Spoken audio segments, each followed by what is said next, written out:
I love this bread. This is how we make it.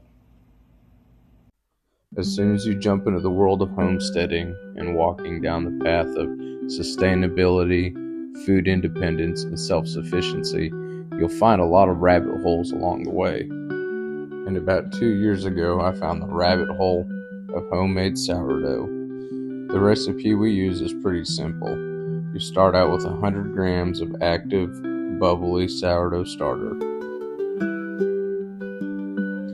Once you get your starter in the bowl, then you'll add 375 grams of warm water. Many different recipes recommend using filtered water, but with us being on a well, using tap water has never been an issue. After combining your starter and your water, you'll whisk it together. After whisking, you'll add about 500 grams of flour, and I have found that an organic, unbleached flour provides the best result. Not only is that type of flour better for your system, but it truly produces a better bread. One of the reasons why I jumped down the sourdough rabbit hole is not only do I love fresh, baked, homemade bread, sourdough bread is also better for you. Because of the fermentation process, there's better blood sugar control and increased nutrient absorption. The fermentation process also creates prebiotics that support your gut health. And not only that, when I'm making the bread, I know exactly what's in it. Flour, salt, water. Once you've got your 500 grams of flour with your mix, then you will add about 10 grams of salt. Once the salt's added, you'll mix the dough by hand, making sure everything's well combined, and the dough will have a loose and somewhat shaggy consistency. Now you can buy special tools to mix this up. You don't have to do it by hand. I like to do the work with my hands. It lets me feel what's going on and helps me determine if the dough is too wet or too dry or needs more time.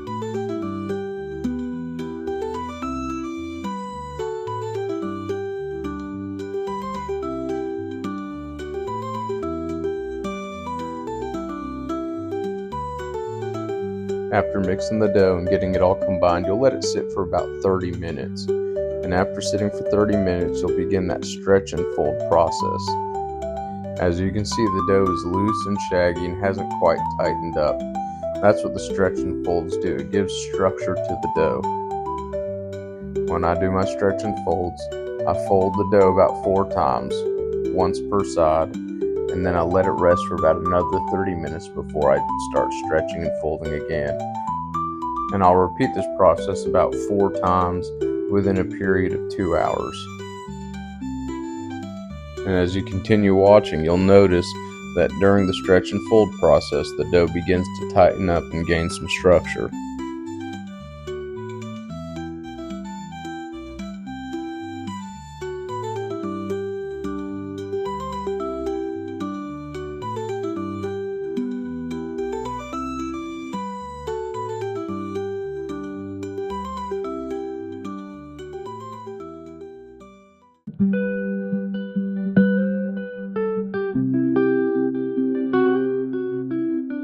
Once you've done your stretch and folds, then you'll let the dough sit for about 8 to 10 hours until it's increased by at least 50% in volume. I had poor timing for this part of the process because at this point in the video it's actually about 5 in the morning and here I am getting bread ready. But after you've done your bulk rise and it's increased by about 50% in volume, then you'll begin the process of shaping your dough. You'll remove the dough from the bowl or whatever container you have it in onto a well-floured surface, like this old cutting board.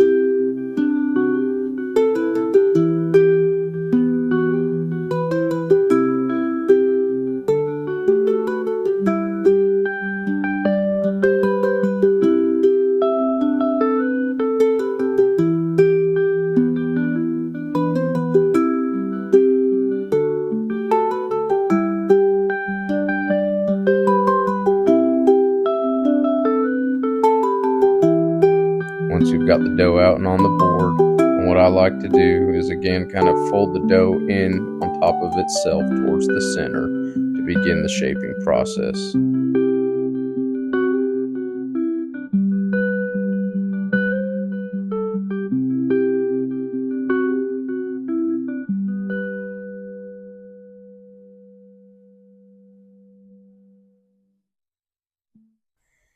Once I folded the dough down towards the center of it and started shaping it, then I'll flip the dough over and begin tightening up the shape. Tighten up the dough and create tension. Once that's done, you'll let the dough rest and then put it into a proofing basket. As you can see, I'm not making just plain old sourdough. I've also got some jalapeno cheddar here in the mix. Once you put the dough in a proofing basket or proofing container, then what I like to do is actually let the second rise or the second proof happen in the refrigerator. You can refrigerate for as short as an hour, but I find about the 24-hour mark gets the best results. Once the dough is sat in the fridge for about 24 hours, then it's time to bake. The baking process involves getting my cast iron Dutch oven, putting it inside the baking oven, and preheating it to 550 degrees. Once the baking vessel in the oven has preheated, then I'll get some parchment paper,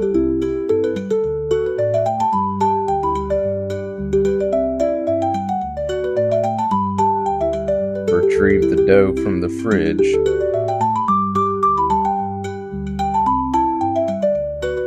get the dough out of the proofing basket,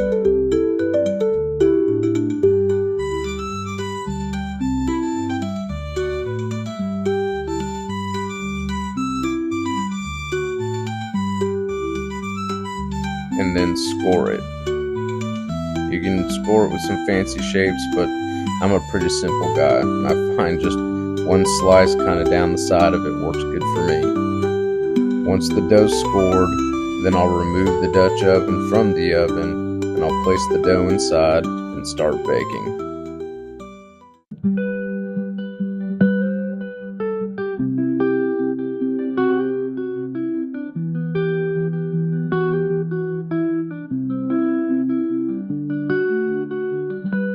The baking process is divided into like two series. The first series involves baking it with the lid on for 30 minutes at about 450 degrees. Once that first 30 minutes is up, I'll open the oven, take the lid off the Dutch oven, put the bread back in, but only bake for about an additional 15 minutes at 400 degrees.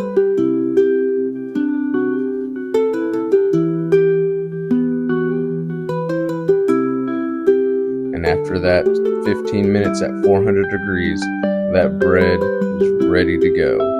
It's done, it's looking awesome. It just needs to cool down for about an hour before you can eat it. And there you have it, a simple, basic sourdough recipe. It's so easy, even a guy like me can do it. So no excuses, y'all. Get after it. Bake you some nice fresh bread for you and your family to enjoy.